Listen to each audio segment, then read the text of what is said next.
ആ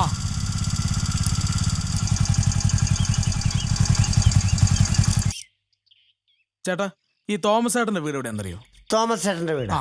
തോമസ് ചേട്ടന്റെ വീട് എന്താ കാര്യം? എന്താ അത് ഞാൻ തോമസ് ചേട്ടനോട് പറഞ്ഞോളാം. ആണോ? ആ എന്നാ ഒരു കാര്യം ചെയ്യ്, ആ നീ ആദ്യം പോയി തോമസ് ചേട്ടൻ്റെ കാര്യം പറഞ്ഞിട്ട് വാ, എന്നിട്ട് ഞാൻ കാണിച്ചു തരാം. ചേട്ടൻ വീട് കാണിച്ചു തന്നാലേ എനിക്ക് കാര്യം പറയാൻ പറ്റുള്ളൂ.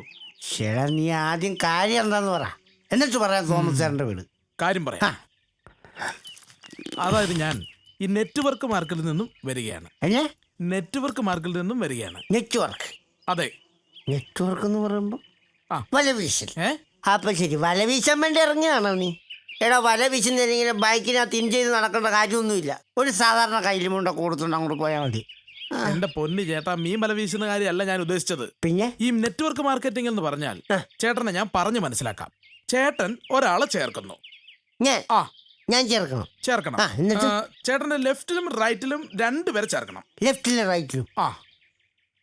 അയ്യോ, എന്റെ ലെഫ്റ്റും റൈറ്റും ആരും ഇല്ലല്ലോ. ആകപ്പാടുള്ള എന്റെ ഫ്രണ്ടിൽ നീയാ. നിന്നെ ചേർത്താ മതിയാ? ഓ എന്റെ പൊന്നി ചേട്ടാ, പറയുന്നത് കേക്ക്. എന്നെ അല്ല, മറ്റു രണ്ടുപേരെ കണ്ടെത്തണം. കണ്ടെത്തിച്ചാണോ? ഏത് കണ്ടെത്തി? കണ്ടെത്തിലല്ല, മറ്റു രണ്ടുപേരെ കണ്ടുപിടിച്ച് ചേർക്കണം. ഓ അങ്ങനെ. അങ്ങനെ അപ്പൊ ചേട്ടൻ ഈ രണ്ടുപേരുടെ മുകളിലാകും. ഈ രണ്ടുപേരുടെ മുകളിൽ ചേട്ടൻ? ഈ രണ്ടുപേരുടെ മുകളിൽ ഞാനാകും. ആകും. എന്നിട്ട് അതിനുശേഷം ഇവർ രണ്ടുപേരെ വീണ്ടും ഇവരുടെ അടിയിൽ ചേർക്കുമ്പോൾ ചേട്ടൻ 6 പേരുടെ മുകളിലാകും. ഞാൻ 6 പേരുടെ മുകളിലാകും. വീണ്ടും ഈ 6 പേര് അവരുടെ താഴെ 2 പേരെ ചേർത്ത് കഴിയുമ്പോൾ ചേട്ടൻ 14 പേരുടെ മുകളിലാകും. 14 പേരുടെ മുകളിലാകും.